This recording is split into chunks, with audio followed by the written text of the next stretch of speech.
Welcome back to the next session of the chapter Laws of Motion. Friends, in the previous videos we discussed some important topics of the chapter Laws of Motion, that is first law of Newton's first law of laws of motion, second law of motion and third law of motion and its importance, some of the equilibrium of the particle and some other important topics. Today we are going to study one more very important topic called as common forces in mechanics. To understand the meaning of common forces in mechanics, let us differentiate the difference between some common forces in mechanics and the common forces in nature or the fundamental forces in the nature. As we discussed in chapter 1, there are four fundamental forces, namely gravitational force, electromagnetic force, strong nuclear force and weak nuclear force. Friends, all these forces are occurred due to the natural phenomenon. Today we are going to take up one more very important topic called as common forces in mechanics. In that we are just differentiating the gravitational force with respect to the mechanical force. How to differentiate? Let us discuss something which we already know. Suppose if we are not in control of the gravitational force, we would have fly in the space. But actually we are in the control of the gravitational force, that we know. But question is, are we in contact with this gravitational force or not? Right? So when it comes in contact force and non-contact force, here comes a very important physical picture. What is that? So now we are under the control of the gravitational force, but there is a condition. What is the condition? We are in the control of gravitational force, but the gravitational force, though is controlling us, which is not in contact with us. So that means we can say it is a non-contact force, right? But there are some forces which arises in mechanics which are due to the contact. Those forces are called as contact forces. So now today we are going to deal with the contact forces in mechanics. Now to understand this concept in detail, let us say one important thing, let us call it as a contact force and another one is a normal reaction. Suppose, friends, look at this here. I keep this duster on my palm. Look at this. I am keeping this on my palm. So once if I keep this on my palm, look at it. The mark, it has got some mass. There is a mass. Then there is an acceleration due to gravity on this mark. So hence there is a downward pull. So it is exerting F equal to mg or W equal to mg on my palm. At the same time, my palm is also exerting a force in the upward direction. This duster is applying the force in the downward direction. At the same time, my palm is exerting a force on the upward direction. As a result, when the downward force and the upward force both are equal, hence at that time, as a result, the body is in static motion. It is static, it is not at all moving. Suppose if its mass increases, the upward force decreases, what happens? It will go down. Suppose vice versa, that means this force increases and this force decreases, this will go in the upward direction. So when they are in equilibrium, then we can say that these two bodies are in contact and they are exerting a mutual force on each other. So now what we can say here in the contact force, when two bodies are in contact, they exert a force on each other and these forces are called as contact forces. Let me write definition number 1 called as contact forces.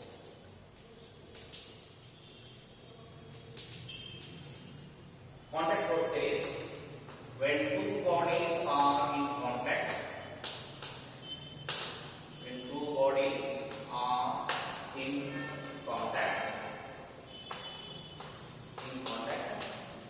they exert a force on each other. So this force is called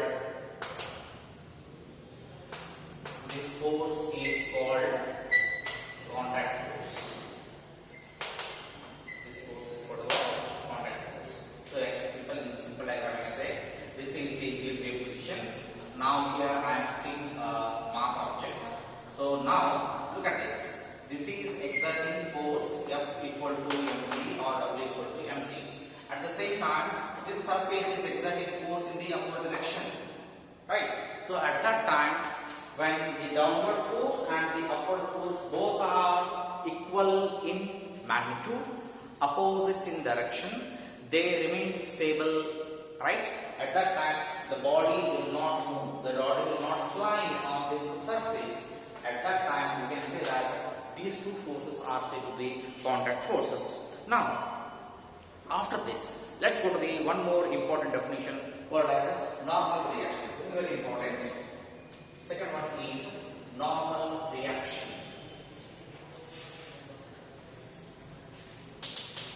Normal reaction denoted by M or capital R. In some book they use a small n, some capital N. In some book they use a capital R. Both are right. So now I am using both. So normal reaction. What is meant by normal reaction? Look at this here. So now when a body is kept on a surface, this is the surface. So when it is kept on a surface, the body exerts a force in the downward direction. Look at this. This is the mass object which is exerting a force on my palm, right? So now this is W equal to mg. At the same time, the surface, the palm also exerts a force which is perpendicular to the surface, like this. So when it is perpendicular to this surface, so this body will exert an opposite force, that this body will experience an opposite force which is exactly perpendicular or normal to the direction of the surface, or called as what a normal reaction. What it says, the component of the contact force, the component of the contact force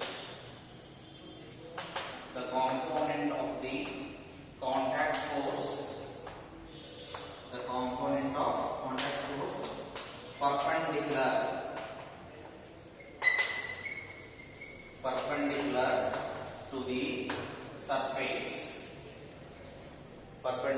the surface which is in contact, surface in contact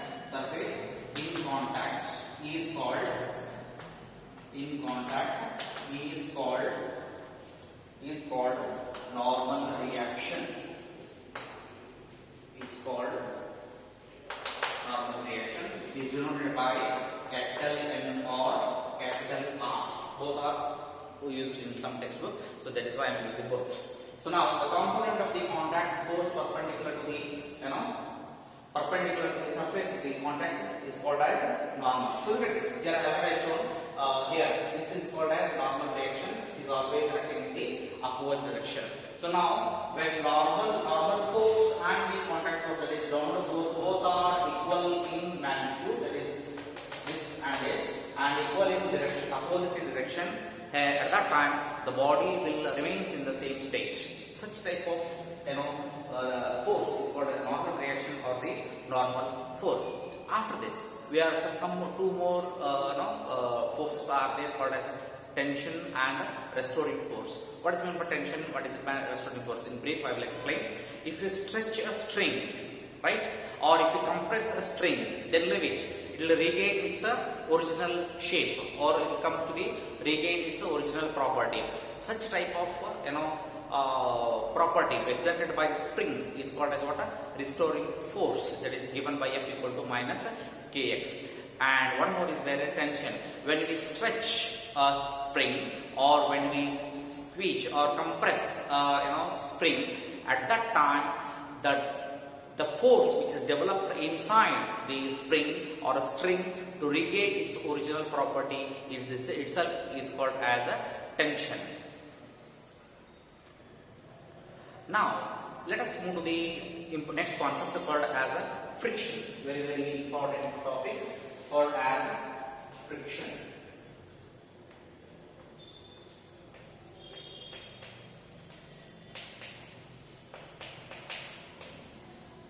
Examination point of view, this concept is very, very important.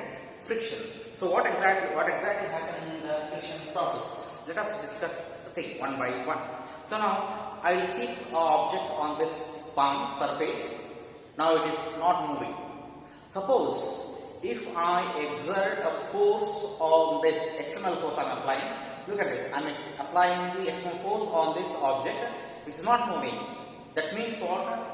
Still the body is attaining the equilibrium. Suppose if I apply an external force on this object, suppose if I apply an external force on this object, suddenly when force exceeds this normal or equilibrium force, suddenly, as I can say here, at the maximum force, suddenly this body start moving, sliding on the surface.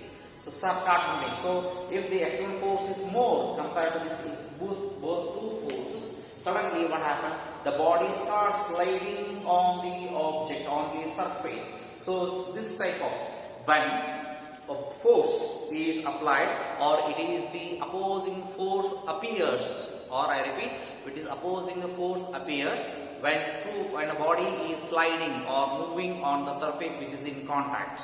So what exactly meaning of this? Let us pay the attention here. Suppose if I apply external force on this, so it will move certain extent then stops. Already I applied the force which is more than the equilibrium force, but body start moving, but suddenly it stops. Why it stops? That means there is an opposing force due to this surface. Because of that opposing force, the external force is not sufficient to move or slide on the surface through a longer distance.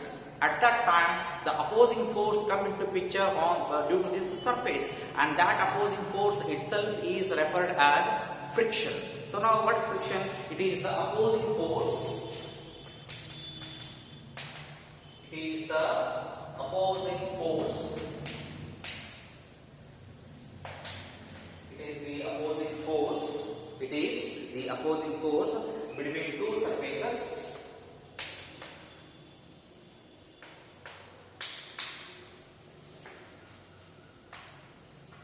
It is the opposing force between two surfaces in contact.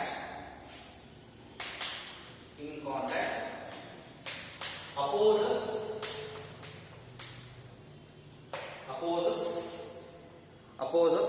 the relative motion. Opposes the relative motion. Opposes the relative motion of one object. With respect to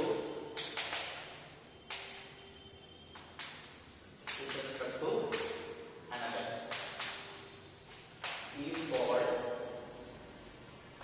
is called friction.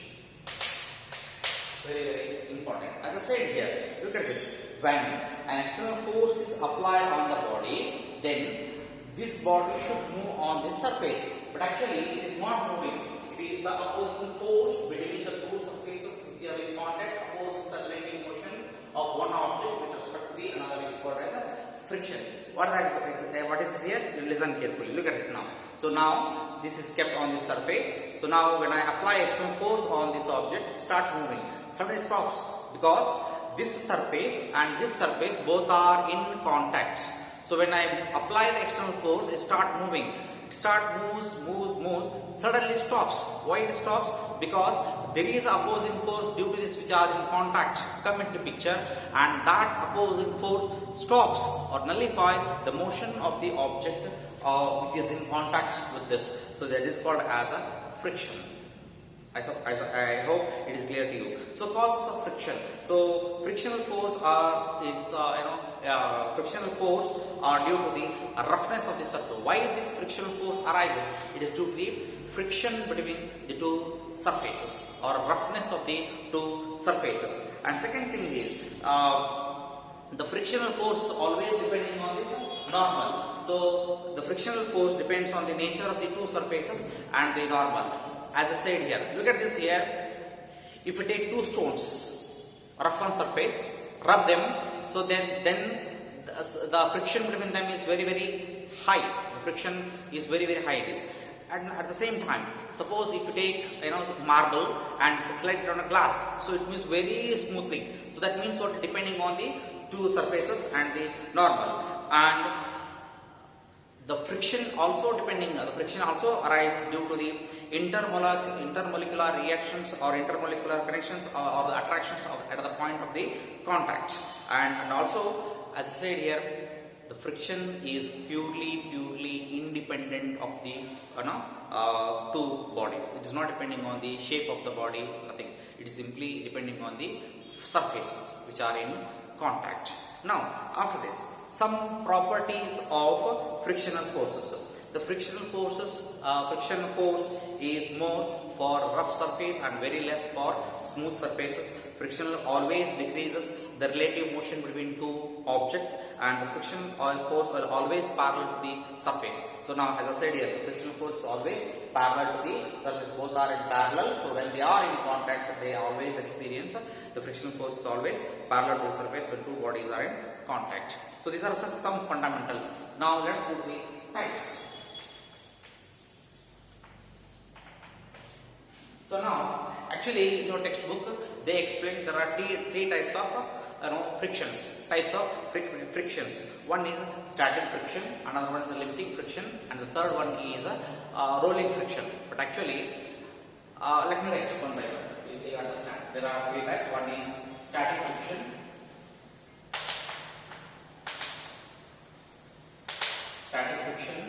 Second one is limiting friction.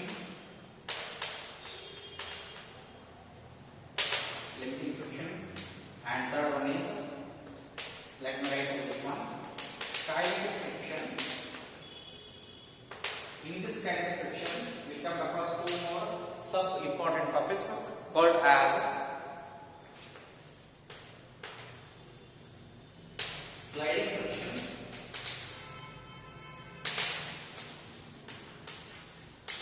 rolling friction. So now there are three types of frictions are there: static friction, limiting friction, and kinetic friction.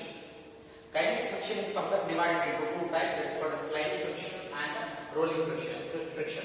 So in your textbook they mentioned static friction, limiting friction, and rolling friction. But as a competitive examination point of view, I am explaining the types of friction. That is, kinetic friction is classified into two types. That is called as sliding friction and rolling friction. Now let us study in detail study of all the types of frictions. Now the first one is static friction. What is meant by static friction? The static friction says that when two bodies are in contact,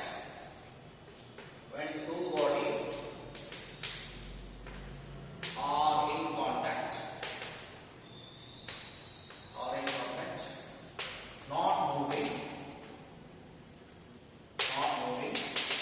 with respect to each other.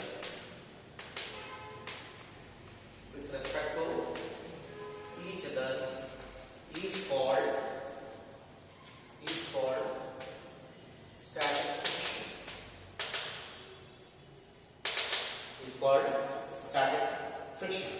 So now, as I said here, friends, when two bodies are in contact, both the bodies are not at all moving. They remains at the state of rest.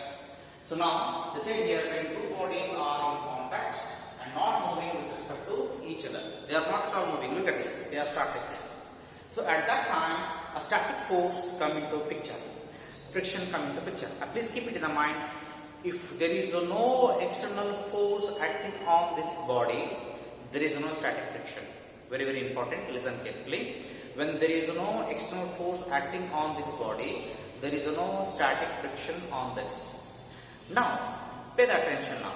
Suppose if I exceeds the force on this body, external force, which are already in contact, suddenly the body starts moving.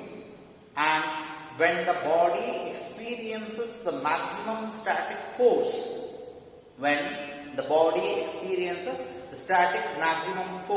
on the object, suddenly the body starts moving. Let me write it as Fs max is start moving, and it is directly proportional to the normal. That means what? As the static force increases, the normal will come from this, the normal reaction will come from this. As a result, the body start moving. Then if I remove this proportionality by constant, in some book they use Fs, in some book they use F max. Let me use F max only, and that is equal to mu s into, then what is mu s here? The mu s is called as a coefficient of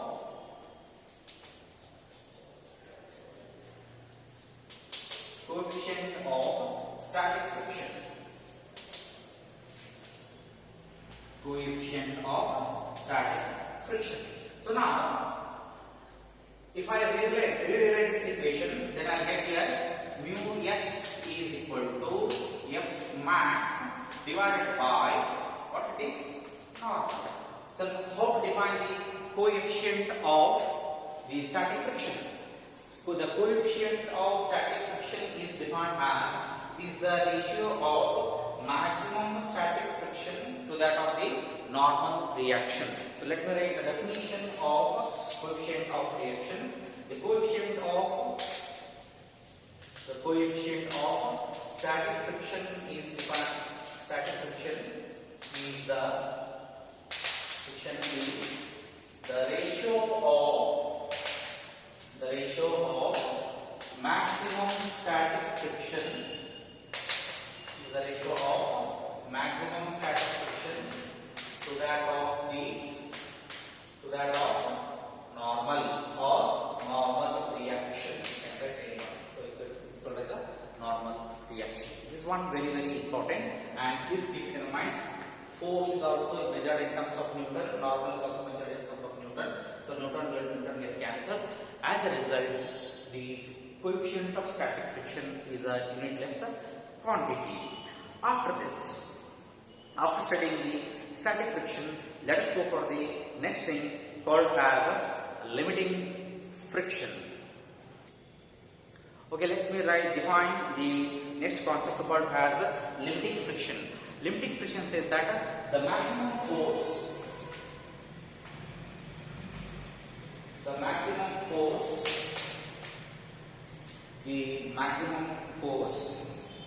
or better say the maximum opposing force, come into picture or come into play when two bodies at the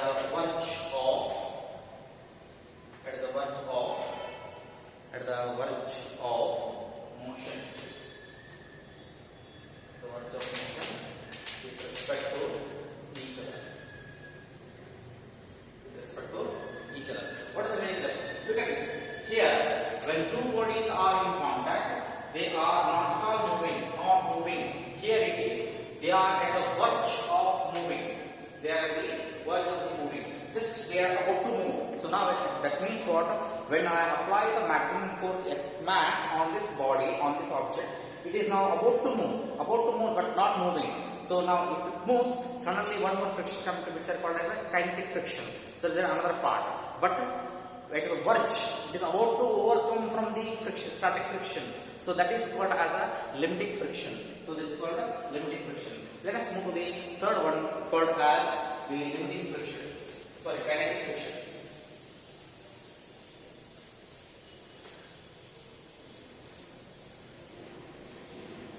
Third one is kinetic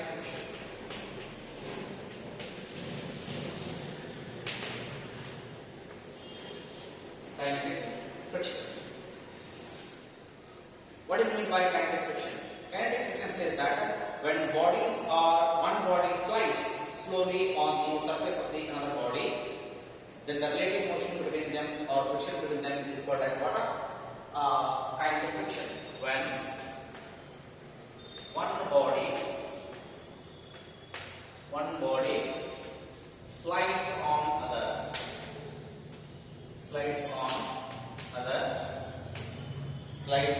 other body, the force of friction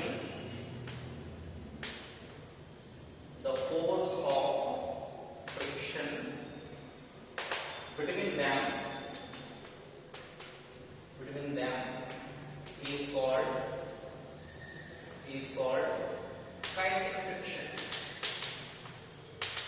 called kinetic friction, and it is denoted by small f subscript small k, Fk. It is denoted by what? Fk. Now, as I said here, and one more thing, please keep it in mind. The Fk is always greater than, Fk is always less than F max. That means what? The static friction is always greater than the kinetic friction. So one, please keep it in mind. This is very, very important. One thing. Second thing is, if I say here, if the kinetic friction is maximum, that is, if I write as I wrote at the beginning only, if Fk is normal, directly proportional to the normal, that means what? When this body slowly slides on this body, then the kinetic friction comes into picture. When the kinetic friction comes into picture, as I said here, this is again perpendicular or directly proportional to the normal. Then the kinetic friction, if I remove the, as I said, directly proportional to the normal, then if I remove this, then it comes into picture mu k into m. Then where mu k is called as coefficient of kinetic friction. Coefficient of kinetic friction. Again, I rewrite this one. So mu k is equal to Fk by n. So again, if I define what is meant by the coefficient of kinetic friction, then again it is the ratio of kinetic friction to that of the normal.